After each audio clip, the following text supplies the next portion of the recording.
सभी मेरा सलाम, नमस्कार, सत श्री अकाल, जोहार। इससे पहले मैंने वक्फ बिल पर बात की थी और आज भी मैं वक्फ बिल पर बात करूंगा। क्योंकि लोकसभा से पारित हो चुका है, राज्यसभा से भी पारित हो चुका है, अब राष्ट्रपति के पास जाना बाकी है। जब वो साइन करेंगी तो ये कानून बन जाएगा। भारतीय जनता पार्टी ने कहा है कि ये मुसलमानों के हक की बात है और मुसलमानों को इससे फ़ायदा होगा।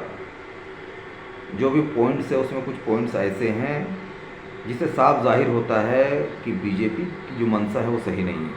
और बात भी सही है, जो 15 लाख देने का वादा करके उसे जुमला करार दे, उससे किसी भी बात की उम्मीद नहीं करनी चाहिए।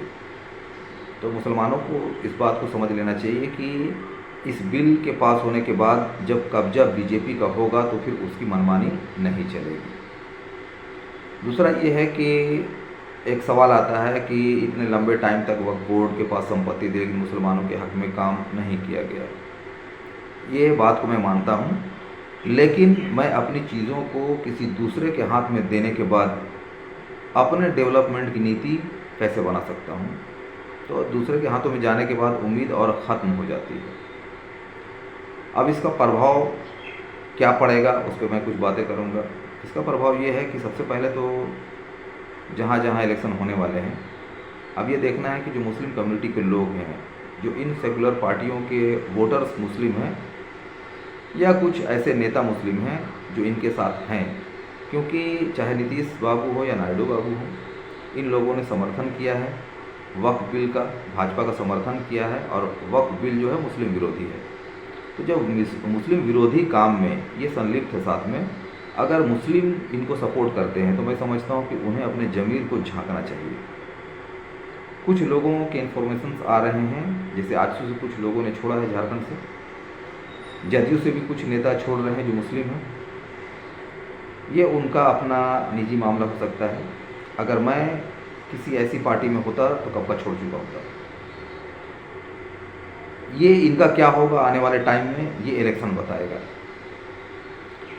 तो यहाँ पर ये तो प्रभाव पड़ ही रहा है। अब ये है कि मुस्लिम पर्सनल लॉ बोर्ड ने जो घोषणा की है कि हम आंदोलन करेंगे और शांतिपूर्ण ढंग से करेंगे, संवैधानिक दायरे में करेंगे। तो मैं यहाँ से एक अपील करना चाहता हूँ कि चाहे कोई भी पार्टी या कोई ऑर्गेनाइजेशन जो इस कानून को सुप्रीम कोर्ट में चुनौती देगा, आंदोलन करेगा, तो भारत के मुसलमानों को चाहिए कि शांतिपूर्ण ढंग से आप उनका समर्थन करें। क्योंकि अगर आप आज समर्थन नहीं करते हैं, आप इस कानून के खिलाफ आवाज़ बुलंद नहीं करते हैं, तो जो आने वाली पीढ़ी है वो आपको कभी माफ़ नहीं करेगी, क्योंकि ये इतिहास में दर्ज हो रहा है।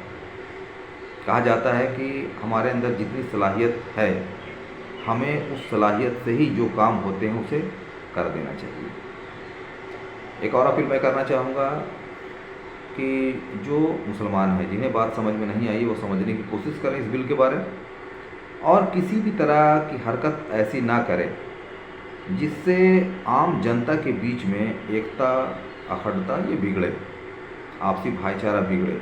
क्योंकि ये जो लड़ाई है ये कानूनी लड़ाई है और ये सरकार के साथ है, तो इसे आम जनता के बीच में लाना ठीक नहीं है। क्योंकि आज के समय में देखा जाए तो भारतीय जनता पार्टी जो है वो चाहती है कि देश में हिंदू मुस्लिम आपस में टकराए, क्योंकि इनका जन्म ही इसी से हुआ है। और भारतीय जनता पार्टी इस कानून को पास करने का इसका जो मेन मकसद है वो ये है कि अपने वोटर्स को खुश करना, अपने वोटर्स को ये बताना कि हमने जो कहा उसे पूरा कर दिया। लगातार ये वही काम कर रही है। ये अलग बात है कि ये कहती है कि मुसलमानों के हक़ में ये बात कर रहे हैं, लेकिन अगर मुसलमानों के हक़ में बात करना होता तो अब तक मॉब लिंचिंग में सबसे ज़्यादा मुसलमानों की हत्या हुई है और उस पर कोई कानून, ठोस कानून नहीं बना है। मुसलमानों की सुरक्षा पर कोई कानून नहीं बना है। लगातार इस तरह से बातें हो रही है। जो हिंदू संगठन है वो फिर मुसलमानों को मारने के चैलेंज कर रहे हैं। बीजेपी के खुद नेता हैं जो आग उगलने का काम करते हैं, कभी भी उस पर प्रतिबंध नहीं लगाया जाता है। कथित जो गौ रक्षा दल है लगातार इस तरह से टॉर्चर करते हैं, लेकिन कभी उस पर बात नहीं होती है। तो बहरहाल अगर उसको देखते हुए अगर भारतीय जनता पार्टी की इस बात को भरोसा कर लिया जाए कि ये मुसलमानों के हक़ की बात है, तो मैं समझता हूँ कि ये बेईमानी होगी, ये धोखा है। तो शांतिपूर्ण ढंग से जो भी आंदोलन होंगे उन पे समर्थन मेरा भी रहेगा। मैं भाजपा की इस नीति, जो दोहरी नीति है, मैं उसका खंडन करता हूँ, उसका विरोध करता हूँ। जय हिंद, जय भारत।